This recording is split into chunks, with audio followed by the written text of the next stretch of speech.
early game. They just need to clean up how they close out the game.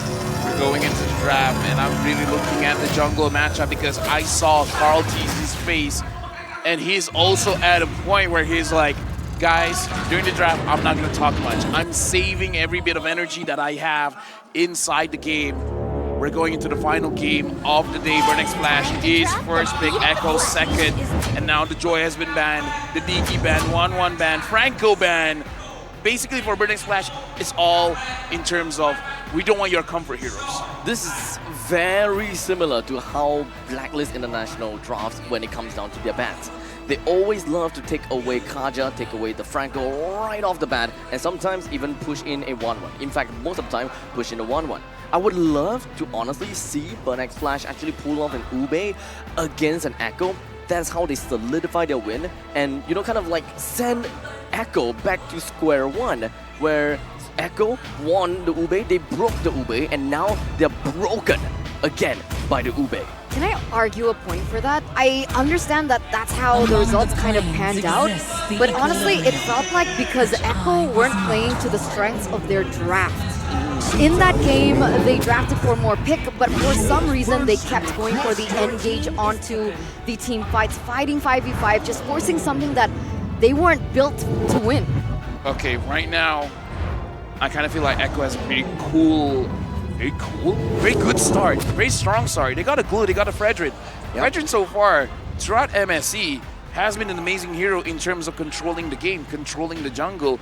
The Glue has been very oppressive as well. Burnex Splash, they got the E, which is pretty strong. But the thing is, probably is going to go over to mid. So Echo, I'm guessing the third pick might be Sanji getting back his Valentina. That's the thing. I'm thinking whether or not that this Valentina is even worth considering as an option, right? Because Burnex Flash, for all intents and purposes, are eventually going to go into the Ube, and they make sure they have the carry to actually have a soft counter against their tank. So now, I think it's much clearer that Valentina probably is going to be the go-to regardless. If not, Beatrix at the very least for Benny QT to make something happen. If he really wants to win this lane hard without giving a question of a doubt, maybe even Harith. But still, you're trying to power through the raw healing of the Estes, and that's not easy to do. Come on, Atlas.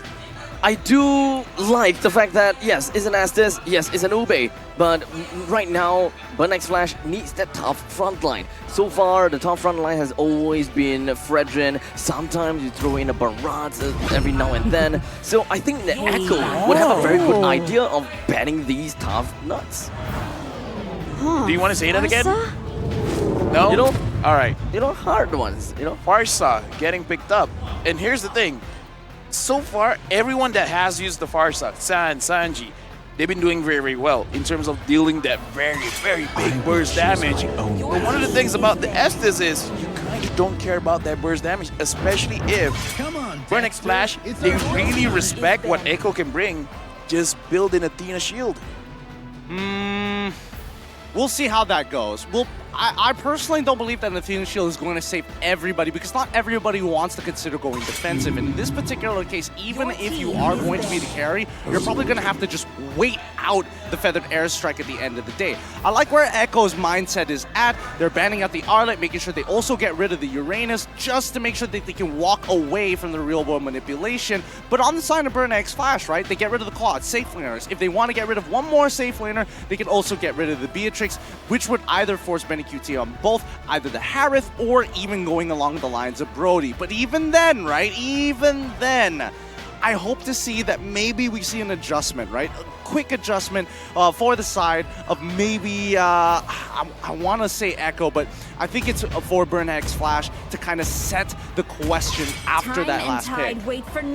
I want to say that Echo very likely will pick a marksman, which will be a Beatrix, because this draft, the first pick with Fredrin, second pick Glue, third pick Farsa, is almost exactly the same as MPLPH game number 1 against Blacklist International. And their final pick was an Atlas. Oh, that's going to be very interesting because now the Melissa is very strong going up against a composition that they want to clump up. But the thing is, the Lapu is very strong going up against the Melissa. So now, looking at the composition, I can already see quite a lot of emphasis on the ATM. He is the one that can stop the Farsa. He is the one that can stop the Melissa. And I kind of feel like Echo knows that this is going to happen. Yep. So they're going to try to protect this Melissa and Farsa as much as they can. Yep. I mean, I think I agree with Abstract on this one. The Atlas is looking mighty fine, but I like the fact that even for Burn X Flash, they considered all the options. The disengage coming in from that deadly catch is going to be highly valuable here, but instead of going for Atlas, something a little bit more flexible, something to actually stop that people from dashing around and actually peel your opponents away rather than dedicating to one single ult. So having this Kufra and considering how Yawi has been playing so far in the past 2 games on fumes, I think his natural instinct, just like your Taijutsu, his fight or flight on Kufra is still tip-top. I gotta say, production, scriptwriters, you guys deserve the rest. No more fun facts for today. We're gonna save all of that for tomorrow. This is the very last match of the day. Let's enjoy the game. And speaking of which, for you guys, good luck. Because I'm gonna shut down my brain. I'm gonna enjoy the next 20, 30 minutes, 40, 50, maybe an keep hour on going. of Mobile Legends Bang Bang. Yeah, keep on going. Our record now is 39 minutes. Let's see if Burn X Flash and Echo can beat the limits. Ladies and gentlemen, welcome to the final game of today as both of these teams look to represent their country. Burn X Flash and Echo for the very last time in MSC. The second wind is already applied to Echo in the last game. They had some momentum. Can they find that energy once more? I think for Sanford, at the very least, this lane will be relatively simple for him. He will be able to control it, no problem. And if he keeps on trading against ATM like this, eventually there'll be enough stacks where he cannot dodge out of the slam anymore. However, on the top side of this, I think the hardest role right now, a lot of weight is on both Benny QT and as well as Yawi. Benny QT not only must protect himself against ATM with or without Yawi regardless, but still needs to be able to deal relevant damage to the front line and as many people as possible when he throws out muddles. And on top of that, right, I don't think Sanji's job is any easier, right? He's supposed to deal out the damage, but the crazy thing about the Farsa is despite the damage that you can have, you're so vulnerable because, you know, you're standing idly by. Sanji comes into the drive-by. ATM flickers backwards. Sanji flickers forward. 1-for-1 trade. That's not a very good trade for Echo at all. I beg to differ. Really? Because Sanji is almost guaranteed level 4 no matter what, as long as he shows up on the EXP side of the map. This is personally great for Sanford because now this volatile lane, or more importantly, this already losing matchup has now become impossible for ATM to really recover from if Sanford continues to play at the level he is right now. Oh. All right. With the trades happening right now, 2 minutes are on the clock. Both of these teams already centering their focus onto the next objective. A lot are already having their level 4 resources. Let's see how this pans out. ATM just hit level 4, and thus he will be going in with the bravest warriors, just jumping right in. Big stunts onto Kaltizi and Sanji. Unfortunately, untimely, because he would have been able to stop Kaltizi with their retribution.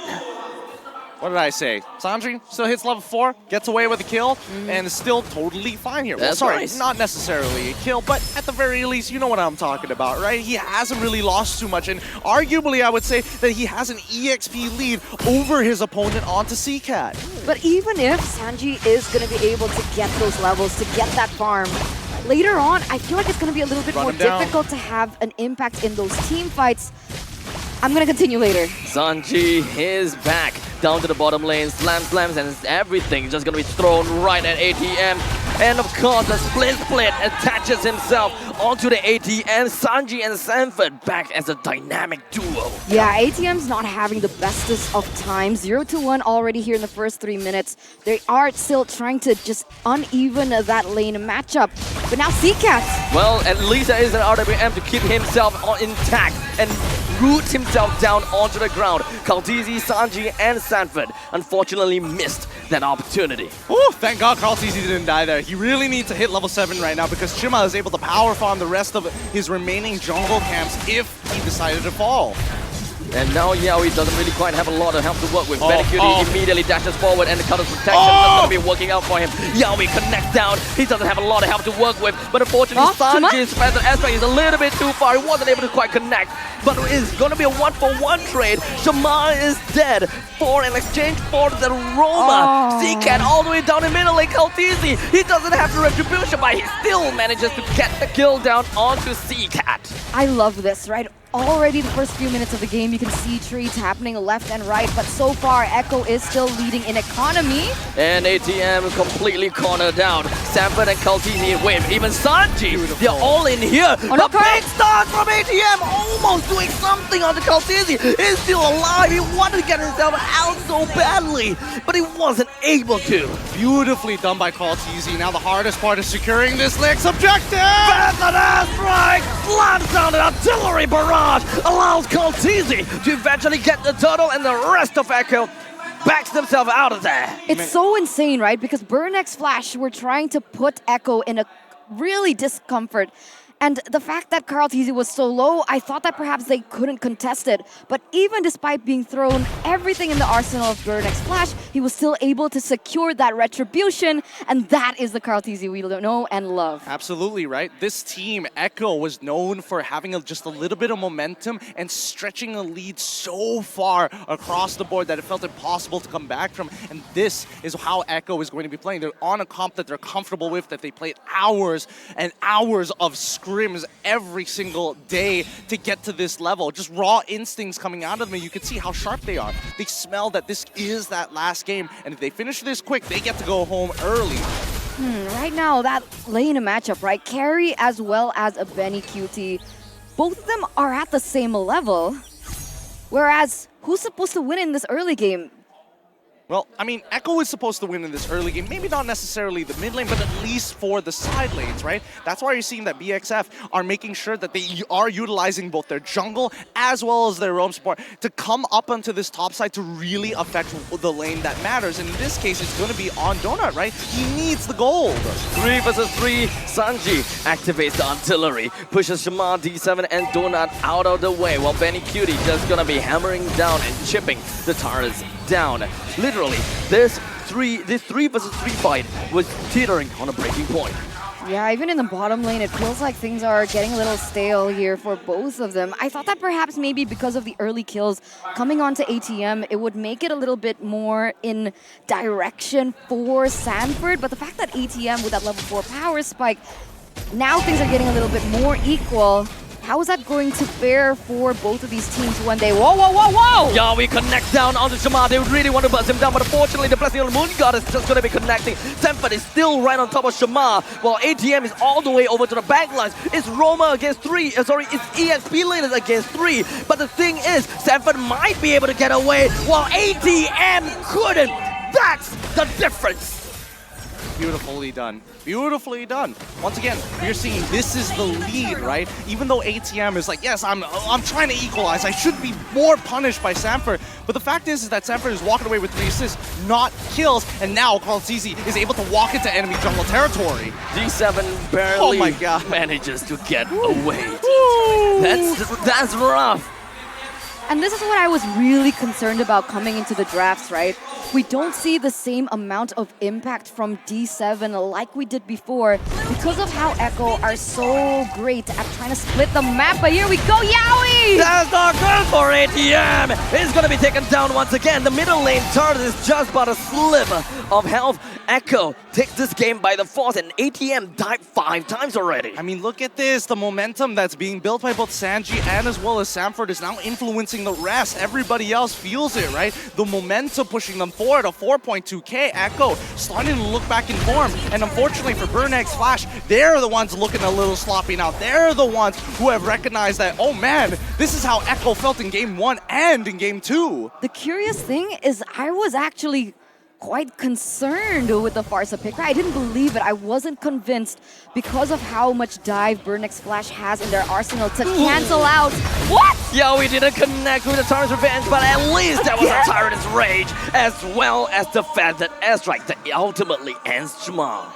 Now, this is what we want to see coming in from Echo, right? A 4-in-1 split. Make sure that Glue, who is already super strong and dominating his lane, to keep his influence on that top side of the map. While the rest of Echo, they all need to be together. The raw damage that they have is more than enough to take out any member from the side of Burnix Flash if they start walking up. And better yet, if D7 pops his ult early, they could get the Glue to rotate down and pull someone out of position again and again and again. I mean, look at this. ATM is just watching this happen in front of his eyes. And now the purple buff gets stolen away by the hands of Kaltizi. Shamar is slowly being starved out by Echo. And to make it even worse, the Lord is currently available. Kaltizi doesn't have... Oh wait, he still has his retribution. But he's nowhere near the Lord right now. It doesn't look like Burnix Flash want to go for a commit onto this.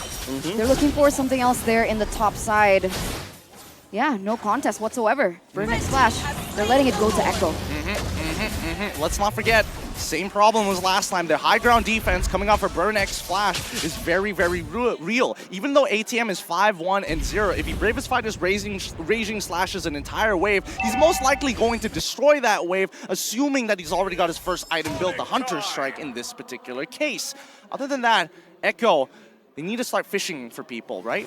Look for people to, you know, try and go for this wave. And I mean, ATM, and eventually ATM is not going to be worth killing anymore because he's not worth any gold. CCat and Shima are going to be the ones. Tyrant's Rage onto ATM. ATM flickers himself away. Kaltizi wants him to push his advantage, but unfortunately not quite enough to bring him down in order to get the numbers advantage. Yeah, I really wanted to talk about that. If Yaoi can't go for a pick onto the members of Burnix Flash, I feel like the defense momentum for Burnix Flash is going to give them a little bit of an advantage. And now they're going to slow push all the waves in. They're going to crash it about the same time. And even on that top side, Sanford, well played, just to make sure that they synchronize in its collapse. Now with all three lanes marching down together, with the Lord marching down the bottom lane with his trusty Trident, doesn't have to crash just yet. Sunny's HP doesn't look good, but never mind, he's still in artillery. ATM closes the gap, and that is going to be a 1-for-1 trade. Sanford is still taking on to the front lines. He still have a lot of goons. He's still going to be A-OK. Kaltizi, he's got a lot of health to still work with. Man, Benny QT is looking so big here. 3 levels above his opponent in Tondona, and now they are just absolutely showing with the extended range. They can siege for days. Sanji, a little bit of a misplay, not gonna lie, trying to greed out for that feathered airstrike because, again, I think he was very confident that ATM would not be able to close the distance because they saw him use his flicker way earlier in the fight. I completely agree with you. I feel like the timings in these team fights are very, very important, but you're right. I mean, that's a 2,000 gold deficit here for Donut. He needs to catch up. Where is he gonna find the gold, though? They try to move together on that top side as 5, same position as Echo was in game number 4 for Burnix Flash. Again, this is a mountain of a lead. Burnix Flash was only able to achieve a 4.2k lead, 4.5k lead. This is an extra 3,000 on top of that. And now look at that, Winsome Nature from the side of Benny QT as well. He's in prime position and he gets the free hit from afar. That's a hello from the hands of Yaoi. Shamar literally face-checked in the bush and he sees Yaoi. He knows where Yaoi is. It's not necessarily going to be kind of like surprise hit come from the side of Echo anymore, but Burnix Flash, they know that they're gonna have to play it safe. The Lord is coming on in 10 seconds. What can they possibly do right now? Well, hope and pray that the high ground is going to be more than enough, right? They're hoping that Sanji isn't going to one-shot them, and more importantly so, somebody will have to sacrifice their life. And in this case, it's going to be the deadly catch just to force him out of position when he does use that feathered airstrike. Like, look at this. They're not even going to contest. They're not even going to try because there's no need to. They can buy time and really slow this game down. Honestly, I don't think it's in their best interest to even contest for that, right? I mean, the best thing that they can do is wait for the Lord to enter, to siege their own base, look for a strong 5v5, try to catch Echo out, and maybe turn the game around like we saw Echo do in that previous game. we're very hopeful here. We're very, very hopeful, right? Because the battle spells now start coming into play. And I think even for ATM, he recognizes that he can't lose that. He can't lose his flicker. Because as soon as he goes for that Bravest... Oh! 3-man!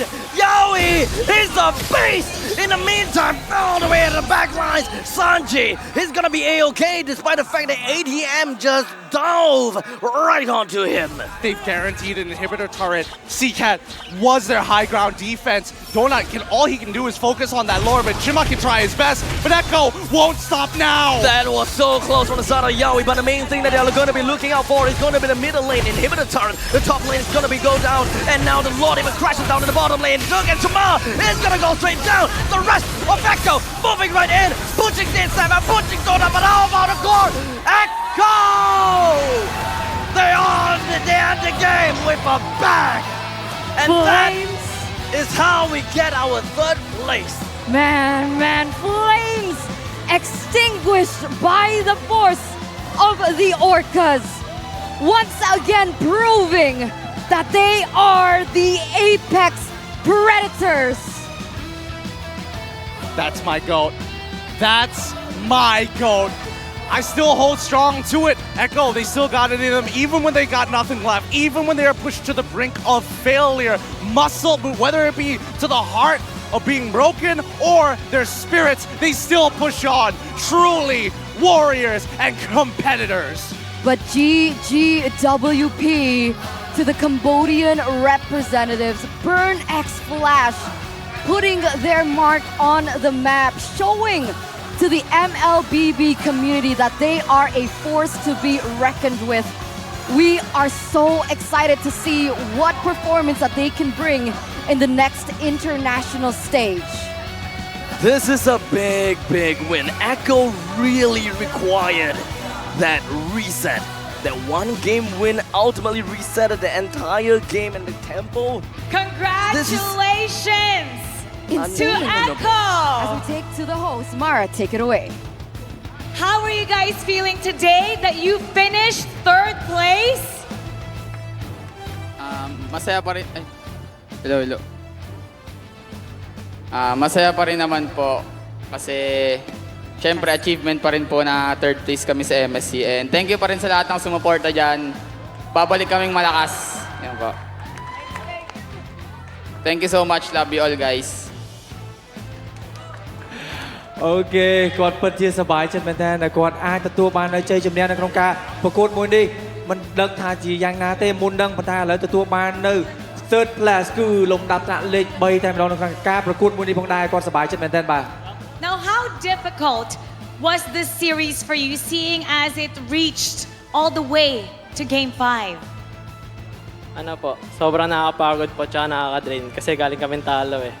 So, parang medyo malungkot kaming lahat pero sabi ng namin babawi na lang kami.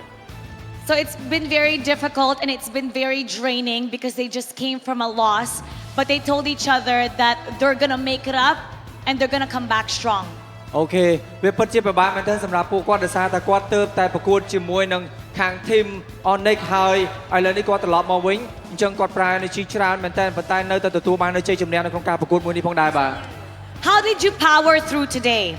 You came from a defeat. How did you pump each other up? I mean, it's been a long day. You guys have been here for 8 hours. So what was said during the break to make sure that you were able to get third spot? Ano po, naglolokohan na lang po kami para ma-boost po yung moral namin isa't isa. Lahat na lang po ginagawa namin biro. They were joking around with each other to boost each other's morale. So they were making everything as a joke earlier during the break just to make each other happier. អូខេគាត់និយាយលេងជាមួយគ្នាទៅវិញទៅមកក្នុងការជំរុញនៅទឹកចិត្តគ្នាក្នុងការឲ្យលេងទទួលបាននៅជ័យជំនះអញ្ចឹងការនិយាយលេងនេះគឺអាចទទួលបាននៅ energy មួយចំនួននៅក្នុងការលេងឲ្យបានឈ្នះល្អនៅក្នុងពេលនេះផងដែរ Okay so my question is that how do you feel and how do you think about the home heroes Burn X Flash Is there any things you want to say about that? Patagalog na ako. Ano yun sa tingin nyo? Anong opinion nyo dun sa Burn X Flash? Anong masasabi nyo tungkol sa performance nila? Kasi sila yung home team. ano po, masarap po sila kalaban, ang lakas po nila. Nag-improve po sila ng sobra, sabay, grabe pala talaga yung home court advantage. Oh, they're really great as an opponent. They got stronger, and there really is such thing called home court advantage. អូខេ Burn and Splash របស់យើងមិនងាយនឹងទទួលបាននៅជ័យជំនះទេបាទព្រោះថានៅពេលដែលលេងគឺត្រូវតទល់ខ្លាំងមែនទែនជាមួយនឹង Burn and Splash របស់យើងទឹកដៃរបស់គាត់ក៏ខ្លាំងដូចគ្នាផងដែរបាទនៅក្នុងការពារប្រទេសរបស់ខ្លួនឯងផងដែរ Okay, so can I have a follow-up question? Who is the most impressive ones in the Burn and Splash? Do you think that which one is the most impressed one? Sanji, sino yung pinaka-impressive sa Burn X Flash sa kalaban nyo kanina? Si Donut po. Donut! អូខេ Donut គឺជាបុគ្គលម្នាក់ក៏ដូចជាអ្នកលេងម្នាក់ដែលគាត់ពិតជាមានអារម្មណ៍ថាខ្លាំងមែនទែនគួរឲ្យស្កប់ស្កែងបាទ And this one is for Sanford. Sanford, earlier, I passed by you, Sanji, and Yawi. And you said to me, sorry po. Why? What's going through your mind right now? Feel ko po parang di ko po nagampanan na maayos yung role ko. Pero parang di ko rin po naabot yung expectation ng mga tao na gawin yung page po ulit. And ayun. Pero thank you pa rin po sa mga sumuporta sa amin.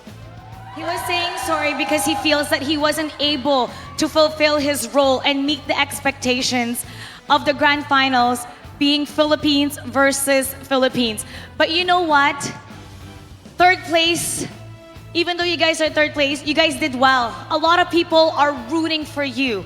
A lot of people are proud of you. ONIC just came out as a stronger team, and we can definitely see that Blacklist, even Blacklist International, will have a hard time. So cheer up, keep your head up, because we're still proud of Echo winning today's game as third.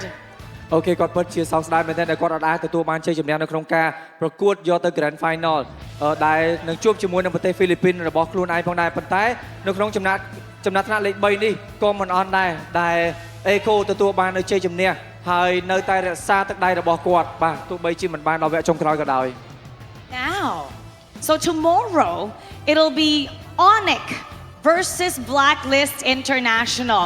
I just want to get an opinion. You guys don't have to explain why. If we can pass the mic, honest opinion. Who do you think will win? We'll start off with Yawi. You don't have to explain why. Just say the team who you think will win for MSC. Blacklist. Blacklist. Blacklist. Oh, Blacklist po. Blacklist. Oh. Blacklist. Blacklist po. Blacklist. Blacklist. It's a unanimous decision. They think Blacklist International will win MSC 2023. And now, it's time to take a look at who won the MVP of this series. Let's take a look. Yawi! Yawi, you are the MVP, the game changer.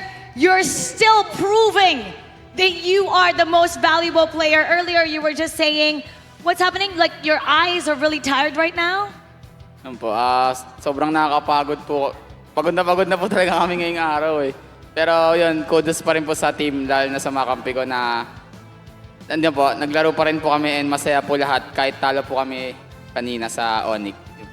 He's really, really tired right now, but kudos to the team. They were able to withstand even though ONIC just got them exhausted. But what is your message right now to all the Echo fans who stayed all the way here till the end, screaming your team's name, and they continue to believe in you?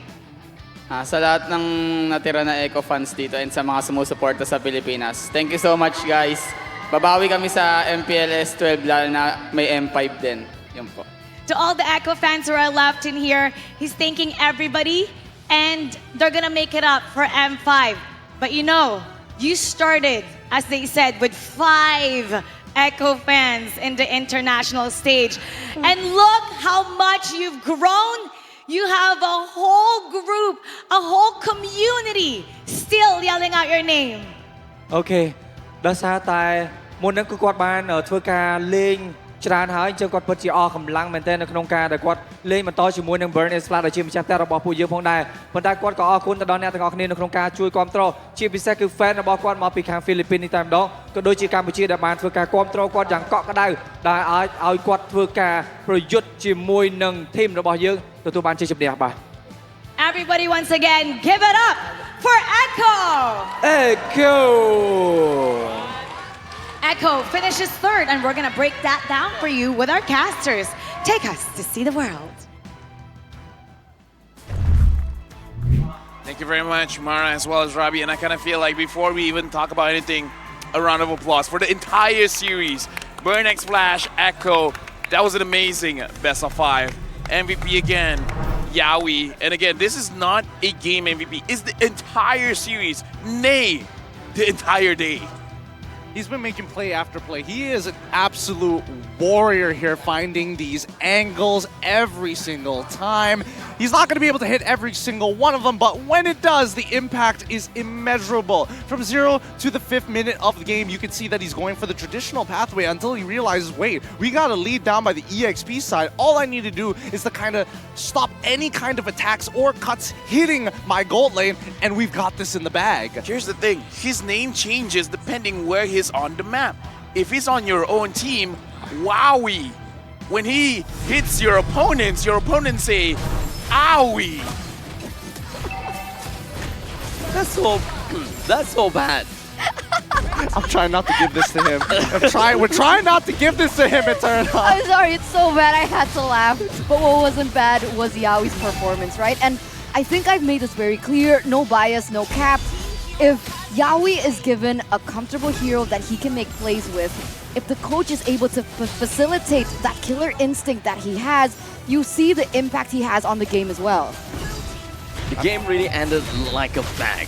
And Yowie did know exactly what he needed to do. Like you said before, you know, you don't win every single jumps. And Yowie, right in this clip, he didn't land the jump, but close enough. He's got a turret range that really working for him. You know what they say, if you don't hit your first shot, try to snap it against the wall, and that's what Yowie did. He slammed in, and again, this shows the experience, because he's like, I don't need to hit all of my abilities, I just need to hit one of them. And there he goes, like, I trust in my team. And if his team wasn't there to follow up, that play wouldn't look as cool. Yeah, for sure. And especially when you're playing something like that, Varsa as well, coming in from Zanji, right? It doesn't matter who you hit, everybody's a target. Sorry, Wowie plus Zanji. They make it work every single time. This early game and the hard punishment onto ATM's side in his lane, he's ending the score with a 1-7-1, all because he took one bad trade early on into the game and the quick rotation from the mid lane to basically secure a continuous bleeding outlet for the side of Echo. I gotta say, it's good that Echo, even though in the interview they were like, Donut is the problem, but we can definitely see in terms of the gameplay, they were actually going for ATM. Because many of times that they gank the EXP lane, making sure that Sanford is as comfortable as he can. And this shows growth as well, because Sanford likes to 1v1. But I think going to the back is like, guys, I need you. Like, for God's sake, give me a gank.